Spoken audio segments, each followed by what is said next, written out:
வணக்கம். நேற்று வெளியானது ராஜ் கமல் கம்பெனி தயாரிப்பில் சுந்தர் சி இயக்கத்தில் நம்ம தலைவரின் 173வது படத்தின் ஃபர்ஸ்ட் லுக் நேற்று வெளியானது. ஆமா, படத்தின் பேரு என்ன? படத்தின் பேரு அரண்மனை 5. இவரால தான் தமிழ் சினிமா போனது 5.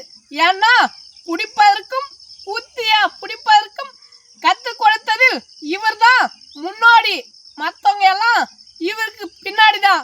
ஆமா, இந்த படத்தின் கதை என்னவாக இருக்கும்? நான் ஒரு யூகமா சொல்றேங்க. இவர் நடிச்ச ஜெயிலர் படத்தை பார்த்துட்டு 10 பேர் பாய்லர் வெடிச்சு செத்து விட்டாங்க. அந்த 10 பேரும் அந்த அரண்மனையில ஆவியா சுத்தி வராங்க. இவரு அந்த ஆவிங்களை அடக்க காவிய கட்டின்னு அந்த ஆவிங்களோட போய் சண்டைய போட்டு அந்த ஆவிங்களோட மண்டையை உடைச்சு மசாலா தடவி ஆவி பறக்க இட்லி சாப்பிட்றாரு. இதுதான் கதை. இதுக்கு மேலே கேட்டால் உனக்கு விழும் உத. அதனால இதோட கிளம்பும் முத. நன்றி, வணக்கம். நம்ம பேசுகிற விஷயங்கள் உங்களுக்கு பிடிச்சிருந்தா நம்ம யூடியூப் சேனலை சப்ஸ்கிரைப் பண்ணுங்கள். எங்களுக்கு கொஞ்சம் ஆதரவுங்க.